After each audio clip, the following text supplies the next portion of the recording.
Hello दोस्तों, स्वागत है आप सभी का एजुकेशन के एट 6 में। इस वीडियो के माध्यम से एक नई वैकेंसी का अपडेट देने जा रहे हैं। ये वैकेंसी लेखा परीक्षक और लेखा सहायक परीक्षक की वैकेंसी को लेकर अपडेट की गई है, जो कि उत्तर प्रदेश से निकाली गई है।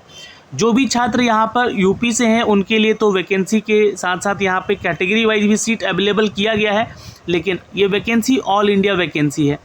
आप छात्र यहाँ पे आवेदन कर सकते हैं अगर आप अन्य राज्यों से भी आते हैं। कुल पदों की संख्या की बात करें दोस्तों तो यहाँ पे टोटल 530 वैकेंसी है, जो कि आप यहाँ से देख सकते हैं। लेकिन जो लेखा परीक्षक का पोस्ट है वो परमानेंट जॉब है यहाँ पे, जैसा कि आपको बता दें। और जो सहायक लेखाकार का पोस्ट है वो अस्थायी यानी कि परमानेंट नहीं है, वो यानी कि कॉन्ट्रैक्ट के आधार पर, और एक ही वैकेंसी इसमें है। टोटल 529 पदों की वैकेंसी है दोस्तों लेखा परीक्षक का, जो कि आप सभी के लिए उत्तर प्रदेश ने यहाँ पे ये अपडेट किया है, जो कि उत्तर प्रदेश, लखनऊ और प्रयागराज के लिए वैकेंसी दी गई है। सैलरी की भी बात करेंगे, सैलरी काफ़ी अच्छी है। लगभग जो है यहाँ पे सैलरी 29,200 ये बेसिक सैलरी है दोस्तों, ध्यान में रखिएगा। प्लस अलाउंस आपको अलग से मिलेगा, जो कि यहाँ पे उत्तर प्रदेश गवर्नमेंट आपको देती है। मान के चलेंगे कि यहाँ पे 35 से 40 हज़ार के बीच आपका सैलरी बन सकता है विथ अलाउंस, जो कि उत्तर प्रदेश की सरकार देती है।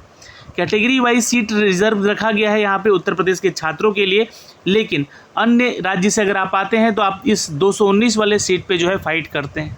लेकिन इसके लिए एक एलिजिबिलिटी क्राइटेरिया और है दोस्तों, जो कि आप छात्र अगर आपके पास वो एलिजिबिलिटी क्राइटेरिया नहीं है तो आप इस फॉर्म को नहीं भर सकते हैं। जी हाँ दोस्तों, हम बात कर रहे हैं एक ऐसी परीक्षा की जो कि यूपी गवर्नमेंट जो है हर साल इसका एग्ज़ाम लेती है, यूपी SSSC। जी हाँ, पीईटी एग्ज़ाम, जो कि आपका 2022 का हो चुका है। अगर आपने इस एग्ज़ाम को दिया है तभी आप इस फॉर्म को भर पाएंगे। ये इसकी सबसे इम्पॉर्टेंट एलिजिबिलिटी क्राइटेरिया है। मैं आपको पहले ही ये चीज़ें क्लियर कर देना चाहता हूँ, ताकि जो है आगे आपको जो है आप वीडियो को स्किप कर सकते हैं अगर आपने इस एग्ज़ाम को नहीं दिया है तो। मैं आपको फिर से बता दूं कि यूपी SSSC का एग्ज़ाम हर साल होता है, तो 2023 वाला जो एग्ज़ाम होने वाला है आप उसमें पार्टिसिपेट ज़रूर कर लीजिए। अगर आप बिहार के छात्र हैं, झारखंड के छात्र हैं, या उत्तर प्रदेश के हैं, उत्तराखंड के हैं, या एमपी के हैं, किसी भी राज्य से आप आते हैं, अन्य राज्यों से आते हैं और चाहते हैं कि यूपी में जाके जॉब करना, तो इस एग्ज़ाम को आप हर साल एक बार ज़रूर दे दिया करें, ताकि यूपी में जो भी वैकेंसीज आती है इस पीईटी एग्ज़ाम के लेने के बाद जो है ही आपको चयनित करता है कि वो आप मेन परीक्षा में आप जा सकें। तो आइए इस परीक्षा के बारे में सारा डिटेल देते हैं दोस्तों। ये ऑफिशियल नोटिफिकेशन जारी किया गया है। जी हाँ, अब और इसके लिए आज से आप जो है आवेदन कर सकते हैं। 6 तारीख को इसका विज्ञापन दे दिया गया था, जहाँ पे मैंने इसके बारे में अपडेट भी दिया था कि नोटिफिकेशन का जल्द ही अप्लाई करने का फॉर्म अपडेट आ सकता है।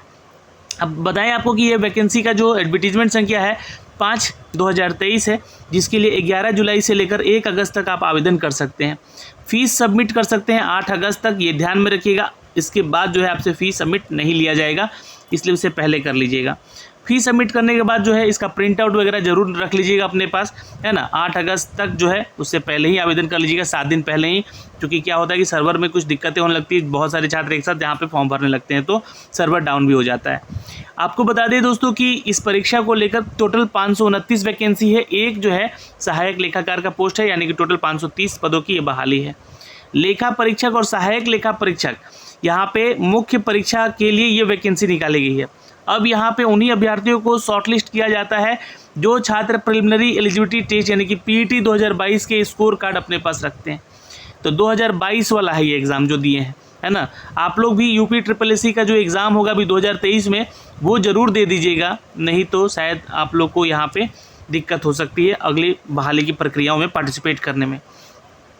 यहाँ पे कहा जा रहा है दोस्तों कि वही प्रतिभागी भाग लेंगे जो अभ्यर्थी आवेदन कर चुके हैं इसके लिए और इसके एग्ज़ाम में अपीयर हुए हैं, सम्मिलित हुए हैं, ध्यान में रखिएगा।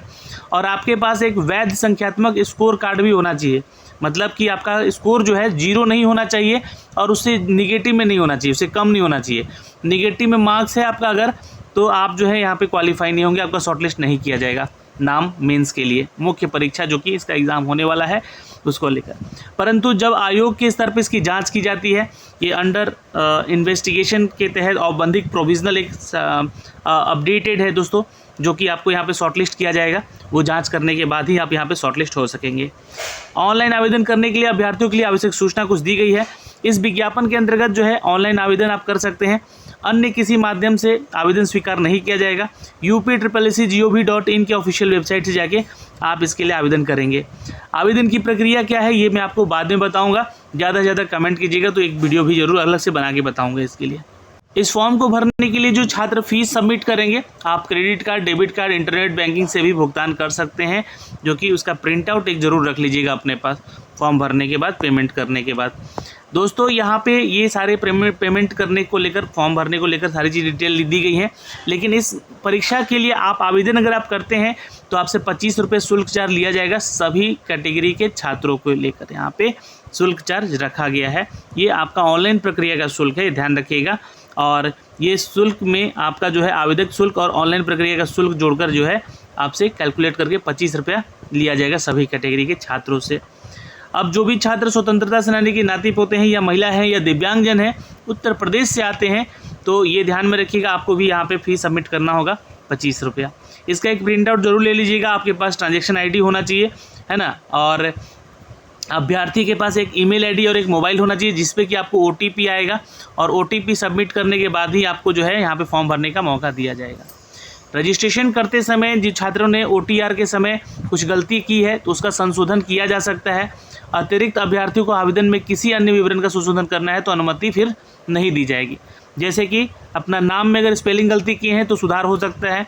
पिता के नाम में यहाँ पे जो है वर्तनी में कोई गलती है तो वो सुधार हो सकता है। पत्राचार का पता, जो भी आपका एड्रेस है, किस कैटेगरी से आप हैं, EWS से हैं तो उसके सुधार किए जा सकते हैं। जाति का श्रेणी, जैसे कि जिस जाति से आप आते हैं उस जाति में सुधार किया जा सकता है। लिंग जो है यहाँ पे जेंडर जो सिलेक्ट किए हैं उसको आप लोग सुधार कर सकते हैं। आवेदन में अनिवार्य जो है अर्हताएँ संबंधी दर्जा, यहाँ का विवरण जो है उसका सुधार कर सकते हैं। यह रजिस्ट्रेशन का फॉर्मेट है जो कि OTR करते समय, वन टाइम रजिस्ट्रेशन करते समय आपसे मांगे गए थे, इसमें सुधार किए जा सकते हैं।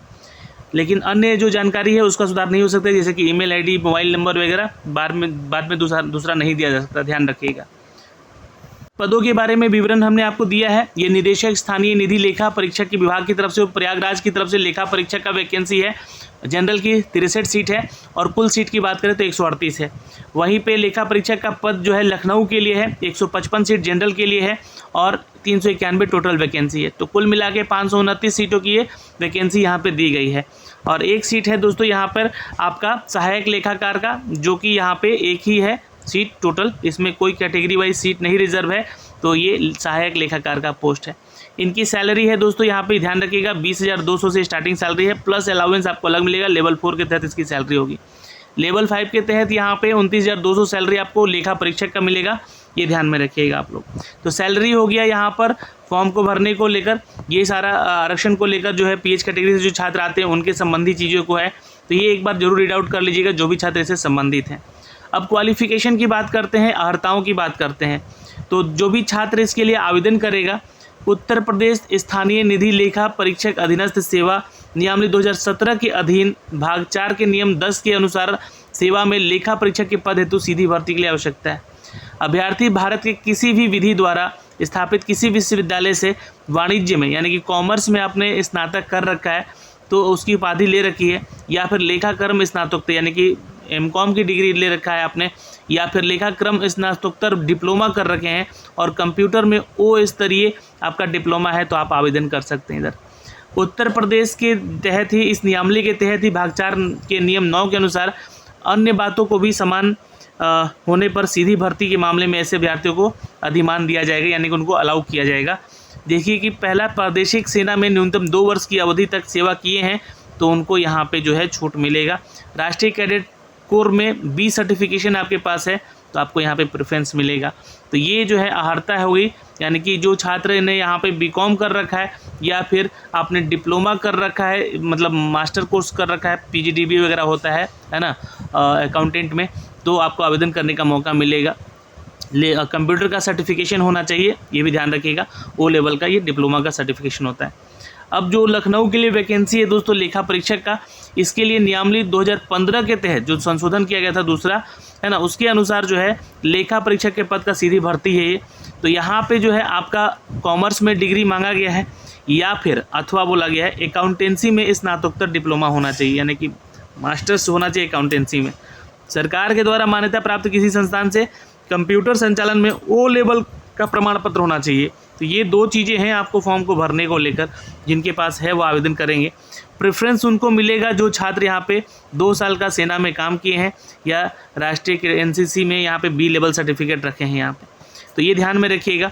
अगर सहायक लेखाकार का अगर हम बात करें दोस्तों, तो कॉमर्स में स्नातक होना ज़रूरी है या फिर सरकार के द्वारा मान्यता प्राप्त विश्वविद्यालय से अकाउंटेंसी में डिप्लोमा मास्टर होना ज़रूरी है। ओ लेवल का सर्टिफिकेट यहाँ भी मांगा गया है कंप्यूटर के लिए। और ये ध्यान रखिएगा, आपको प्रेफरेंस मिलेगा जो छात्र 2 साल का सेना में आप जॉब कर चुके हैं और इन सभी डिग्री को हासिल रखे हुए हैं और एनसीसी में बी प्रमाण पत्र अपने पास रखते हैं तो आपको मिलेगा।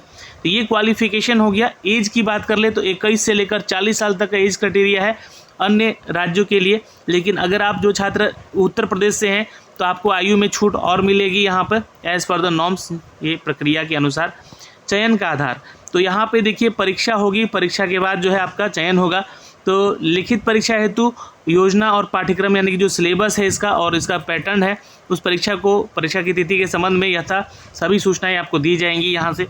लिखित परीक्षा के संबंध में जो है यहाँ पे दिया गया है कि जो भी छात्र जितना वैकेंसी है उसका हम लोग 15 गुना छात्रों को यहाँ पे सेलेक्ट करेंगे, यानी कि लगभग 7500 छात्र जो है यहाँ पे सिलेक्ट होंगे अंतिम कट ऑफ और परसेंटाइल के आधार पे, और परसेंटाइल के आधार पे ही आपका चयन किया जाएगा। ज़्यादा से ज़्यादा अगर यहाँ पे छात्र फॉर्म भरते हैं उस परीक्षा में, मुख्य परीक्षा है, तो शॉर्टलिस्ट करने के लिए आपका जो है नॉर्मलाइजेशन का यहाँ पे फॉर्मूला लगा के आपको सेलेक्ट किया जाएगा। तो ये पैटर्न हुआ आपका सिलेक्शन का, यहाँ से आपको सेलेक्ट किया जा सकता है। और दोस्तों जो इम्पॉर्टेंट जानकारी थी हमने आपको यहाँ से दे दी है। फिर भी अगर आपका कोई डाउट रह जाता है इस फॉर्म को लेकर तो आप हमें कमेंट सेक्शन में कमेंट कीजिएगा, डिटेल ज़रूर दिया जाएगा। ये सारे परफॉर्मा है, फॉर्मेट है ये आपका, इसको डाउनलोड कर लीजिएगा। अगर आप उत्तर प्रदेश के छात्र हैं तो अपने जो है सर्टिफिकेट इसी प्रमाण पत्र के आधार पे निर्गत करवा के जो है आप ब्लॉक लेवल पे सारा सर्टिफिकेशन अपना बनवाएंगे और यहाँ पे जो है डॉक्यूमेंट वेरिफिकेशन के समय ये सारा डिटेल यहाँ से आप देंगे। चलिए तो दोस्तों इस वीडियो में इतना ही, फिर मिलेंगे अगली वीडियो में, तब तक के लिए जय हिंद।